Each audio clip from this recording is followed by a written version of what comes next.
tous, j'espère que vous allez bien. On se retrouve aujourd'hui dans une nouvelle vidéo. Il s'agit d'un update lecture et je vais vous parler de 5 livres qui font partie de mes derniers livres lus. Alors si jamais vous entendez un petit peu de bruit dans cette vidéo, c'est tout simplement parce que le jour où je suis en train de filmer, il pleut vraiment à verse dehors et comme la caméra est à côté de la fenêtre, c'est fort possible que vous entendez la pluie tomber, auquel cas, bon, je pense que c'est pas non plus hyper gênant. Dans cette vidéo, je vais d'abord vous parler de Shadowland. Je vous parlerai ensuite de la voie des oracles, puis je vous parlerai de Les Cartographes. Je vous donnerai ensuite mon avis sur The Memory Book. Et pour terminer, je vous dirai ce que j'ai pensé du premier tome des Étoiles de Noshead. Le premier livre dont je vais vous parler, c'est Shadowland, écrit par Kate Bryan et sorti aux éditions Nathan. Je suis absolument fan de cette couverture, je suis vraiment heureuse que les éditions Nathan aient pu reprendre celle de la version originale en VO. Autrement, ce livre c'est un thriller pour la jeunesse. Je l'ai remporté lors d'une masse critique Babelio. De mémoire, il me semble que c'est celle du mois de mars, quelque chose comme ça. Dans cette histoire, on va suivre le personnage de Clary qui est une adolescente somme toute assez banale, qui ne se fait pas particulièrement remarquer. Mais Clary a quand même la particularité d'être prise pour cible par un serial killer qui n'est autre que son prof de maths, Steven Hill. Du coup, le FBI va la placer, elle et sa famille, sous protection rapprochée et va d'ailleurs l'envoyer sur une île, l'isoler un petit peu le temps que les choses se tassent, le temps pour le FBI de réussir à appréhender le serial killer. Du coup, Clary va partir avec son père et sa sœur sur cette fameuse île qui est un petit peu une espèce de station balnéaire qui va se révéler somme toute assez mystérieuse. Clary est un personnage qui m'a beaucoup plu, je l'ai trouvée courageuse et déterminée. Si je devais lui reprocher quelque chose, c'est d'être un petit peu une girouette sentimentalement parlant. Je pense que c'est pas vraiment le moment le plus adapté de sa vie pour penser au garçon alors qu'elle est quand même traquée par un serial killer. Si c'était mon cas, je pense que j'aurais d'autres préoccupations un petit peu plus graves en tête, du genre rester en vie. Voilà. Mais autrement, je n'ai pas pu m'empêcher d'apprécier ce personnage. C'est un récit qui se lit bien, qui est hyper fluide et très dynamique, vraiment très bien rythmé. L'auteur sait aller à l'essentiel, elle ne nous noie absolument pas sous les détails, sous les descriptions ni quoi que ce soit. Mais pour autant, j'ai pas eu la sensation qu'elle survolait les choses. Donc elle réussit vraiment à aller au juste milieu et ça c'est parfait. La seule chose qui m'est arrivée dans cette histoire, c'est que j'ai une sale manie, c'est-à-dire que lorsque je suis embarquée par un livre, lorsque je l'apprécie particulièrement, je ne peux pas m'empêcher, et vraiment laissez-moi un commentaire si vous vous retrouvez dans le même cas que moi, mais je ne peux pas m'empêcher de regarder la dernière page de mon livre et de lire, de survoler un petit peu quelques mots-clés. Et une fois sur 3, bien entendu, je me fais spoiler. Et là, du coup, c'est ce qui m'est arrivé. Je me suis fait auto-spoiler. Je suis tombée sur la grosse révélation. Et lorsque je suis tombée dessus, en réalité, j'en étais à, je ne sais pas, un tiers du livre, quelque chose comme ça. Donc il me restait encore beaucoup de pages à lire. Et j'étais absolument dégoûtée, mais bien entendu, je pouvais m'en prendre qu'à moi-même. Heureusement, j'ai quand même réussi à savourer l'histoire comme il se doit. J'ai mis la note de 4 sur 5. J'ai ensuite lu le tome 1 de La Voie des Oracles écrit par Estelle Fay et sorti aux éditions Scrinéo. C'est un livre dans le registre fantasy que j'avais placé dans ma palle printanière. J'ai donc réussi à le lire en temps et en heure. Dans cette histoire, on suit le personnage de Tia qui est un oracle qui vit un petit peu en recluse puisque les temps changent. L'histoire se passe en Gaule et la foi chrétienne prend vraiment le pas sur les cultes païens. C'est la raison pour laquelle Tia est obligée de cacher ses dons, ses capacités et vit un petit peu en marge de la société. Un jour, elle va avoir une vision qui met en scène son père qui est vraiment à l'article de la mort et elle va se voir partir suivre tout un périple en fait, toute une quête pour réussir à lui sauver la vie. Donc Tia va n'avoir de cesse que de réaliser la vision qu'elle a vue. Voilà en ce qui concerne cette histoire. Pourquoi est-ce que j'ai eu très envie de lire ce livre? Tout simplement parce qu'il y a de la mythologie. Et moi quand j'étais plus jeune, j'étais vraiment une férue de la mythologie, qu'elle soit gréco-romaine ou même égyptienne. En tout cas, j'ai vraiment apprécié ce livre, j'ai apprécié cette intrigue qui a été quand même beaucoup plus sombre que ce que j'aurais pu penser au premier abord. Et j'ai trouvé quand même l'histoire bien ficelée et très originale. L'univers est particulièrement fascinant et aussi foisonnant puisque on trouve plein de créatures diverses et variées. On est dans un monde en pleine mutation qui mêle à la fois romains, vandales mais aussi créatures mythologiques. Et voilà, ça nous fait un patchwork absolument extraordinaire mais qui m'a absolument fascinée. Tia, qui est le personnage principal, j'ai l'impression qu'elle a évolué énormément en l'espace de quelques centaines de pages.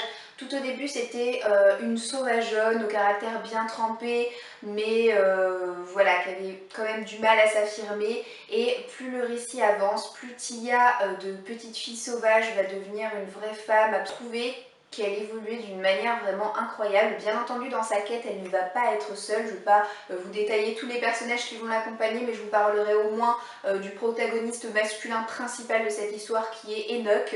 C'est un maquilleur. Au départ, je l'ai pas très bien senti ce garçon, je me suis dit moi il me laisse un petit peu indifférente, je n'aimais pas forcément son caractère, j'aimais pas forcément ce qu'il avait en tête et lui aussi il a réussi à évoluer pendant ce récit d'une manière moins flagrante que Tia mais quand même dans le bon sens.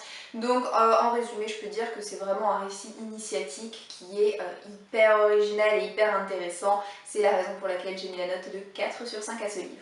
J'ai ensuite lu Les Cartographes, le tome 1, La Sentence de Verre, écrit par S. Grove et sorti aux éditions Nathan. Donc ce livre doit certainement vous parler puisque je l'ai proposé il y a peu en concours à l'occasion des 1500 abonnés de la chaîne. Personnellement, ça n'a pas été un coup de cœur pour moi, je lui ai mis la note de 4 sur 5, mais j'ai passé quand même un formidable moment de lecture en compagnie de ce livre. On est dans un récit d'aventure, c'est un récit fantastique pour la jeunesse.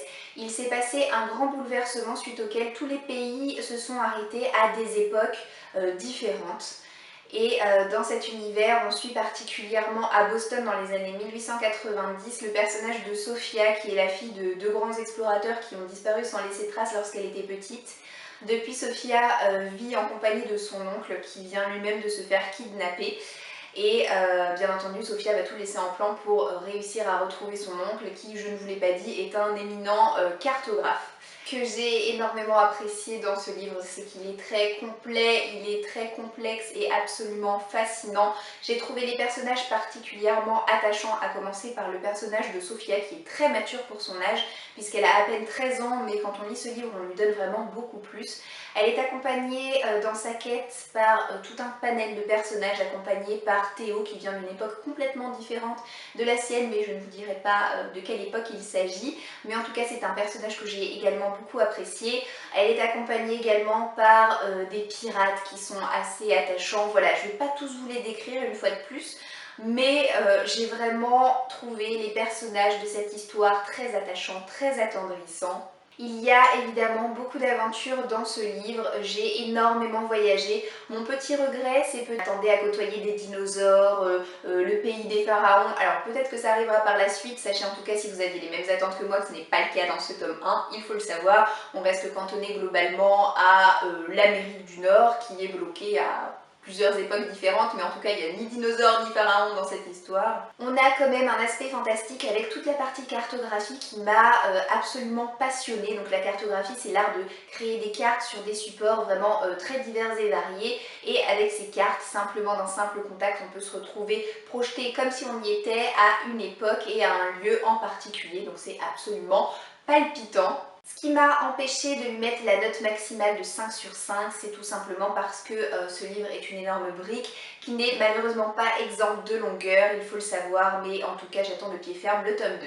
Ma lecture suivante a été The Memory Book, écrit par Lara Avry, qui m'a été envoyée par la maison d'édition humaine, que je remercie. C'est d'ailleurs leur toute première publication de contemporain, puisque habituellement ils publient des livres axés lecture de l'imaginaire, que ce soit fantastique ou dystopie. Dans cette histoire, on suit le personnage de Sam, qui est une lycéenne de terminale au lycée de Hanover. On va lui diagnostiquer une maladie génétique qui s'appelle Niemann-Pick de type C, donc en raccourci ça fait NPC.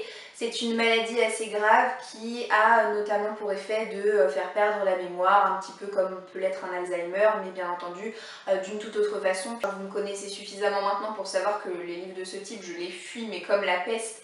J'ai décidé de prendre sur moi et j'ai décidé de le lire tout simplement parce que le sujet de la perte de la mémoire, c'est quelque chose qui me touche beaucoup, c'est quelque chose qui me fait également très peur, et plus qu'une envie, c'était pour moi une nécessité et un besoin de savoir de quoi il allait retourner dans ce livre. J'ai particulièrement apprécié, c'est vraiment la forme du livre. C'est-à-dire que le personnage de Sam décide d'écrire un livre, son livre de souvenirs, d'où le titre The Memory Book, à l'attention de son moi futur. C'est découvre un véritable patchwork qui mêle retranscription de discussions avec ses proches, retranscription de textos, retranscription de mails, de coups de fil, d'articles de presse. Voilà, sur la forme, je trouvais ça absolument fun, absolument original, j'ai vraiment beaucoup apprécié. J'ai trouvé le personnage de Sam absolument attendrissante, absolument attachante. Elle possède une force de caractère assez incroyable, c'est-à-dire qu'on lui diagnostique cette maladie, mais pour autant, elle va réussir à prendre sur elle et se dire ok, j'ai ça, très bien, maintenant la vie continue, moi j'ai des projets et je veux les mener à bien. Et j'ai trouvé ça absolument ouf parce que si on devait me diagnostiquer un truc aussi grave à moi, connaissant mon caractère, je me mets dans un coin, je me roule en boule et je pleure toutes les larmes de mon corps jusqu'à avoir épuisé tout mon stock. Voilà, je ne pourrais pas me dire ok, d'accord. Donc certes c'est une fiction, mais je suis persuadée qu'il y a des gens dans la vraie vie qui réagissent aussi bien qu'elle. Et vraiment, rien que pour ça, respect. Bien entendu, dans cette histoire, on a une romance, mais je ne l'ai pas trouvée lourde, je ne l'ai pas trouvée de trop, au contraire, je l'ai trouvée certes prévisible, mais également mignonne, et j'ai trouvé qu'elle sonnait juste, tout simplement. J'ai également apprécié qu'on nous parle des préoccupations des parents de Sam par rapport aux dépenses, des frais de santé qui coûtent très très cher. Il faut également rappeler qu'aux États-Unis, la sécurité sociale est un luxe, c'est pas du tout... tout n'est pas pris en charge comme ça peut l'être dans notre pays. Et la dernière chose qui m'a énormément plu, c'est que j'avais peur que dans un récit qui parle comme ça de maladie, on ait un ton un peu larmoyant, mais c'est absolument pas le cas, et ça c'est grâce encore une fois au personnage de Sam et puis à son humour et à son caractère, tout ça. J'ai donc mis la note de 4 sur 5 à ce livre qui est très doux et qui a vraiment su me toucher. Le dernier livre dont je vais vous parler dans cette vidéo, c'est le premier tome des Étoiles de Nos Aide qui s'appelle Vertige, écrit par Sophie Jomain, et moi je l'ai dans sa version poche, donc aux éditions J'ai lu. Alors, ce livre, je me le suis procuré et fait dédicacer au dernier salon du livre de Paris. Voilà, je comptais pas spécialement me le procurer à l'origine, puisque Sophie Jomain, j'avais plutôt envie de la découvrir avec sa série Beat Felicity Hadcock, mais bon, voilà, dans l'euphorie du moment, je suis repartie avec, et je l'ai d'ailleurs lu. Je ne le regrette pas, je me suis d'ailleurs commandé la suite, maintenant je reste un petit peu sur ma faim. Pour vous dire, je lui ai mis la note de 3 sur 5. Dans cette histoire, on va suivre le personnage de Anna, qui est une lycéenne qui termine du coup ses années de lycée et qui va passer ses 2 mois de vacances scolaires en compagnie de ses parents dans la petite ville de Wick, qui est une ville écossaise, chez sa grand-mère. Elle n'est pas hyper euphorique, elle n'est pas hyper enthousiaste à l'idée de quitter la civilisation pour aller s'enterrer 2 mois en Écosse, mais bien entendu elle va changer d'avis le jour où elle va faire la rencontre du beau, mystérieux et séduisant Lace. L'écriture de Sophie Jomain est super plaisante, les pages se tournent toutes seules, voilà. J'ai vraiment été sous le charme de son écriture, réellement. Et c'est tant mieux parce que j'ai pas été aussi enthousiaste par l'histoire à proprement parler, que j'ai trouvé extrêmement prévisible. Le personnage de Anna m'a bien plu, c'est une ado qui est somme toute assez sympathique, elle est gentille, elle est bien dans sa peau.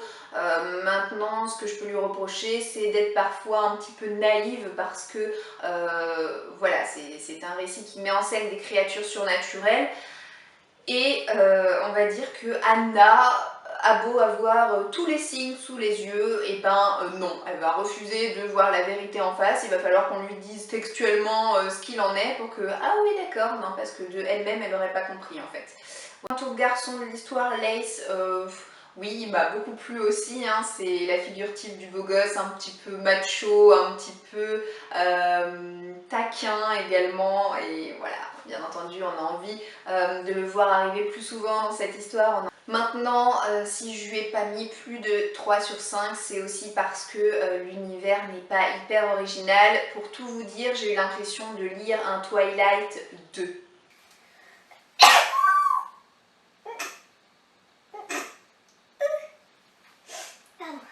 De mémoire, je crois que ce premier tome a au moins 10 ans, il a été écrit quelques années après Twilight, donc voilà, il faut remettre les choses dans son contexte.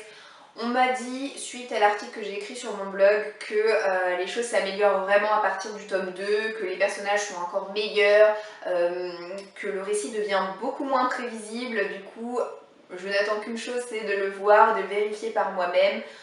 Voilà, encore une fois je peux pas vous dire que j'ai pas aimé parce que vraiment 3 sur 5, je suis désolée, ça reste une note tout à fait correcte pour moi, ça reste une bonne note, c'est plus de la moyenne. Maintenant, je reste un petit peu sur la réserve, j'attends de voir par la suite ce que ça peut donner. Cette vidéo est maintenant terminée, j'espère qu'elle vous aura plu, je vous souhaite de passer une bonne journée et je vous dis à très bientôt dans une prochaine vidéo. Ciao ciao!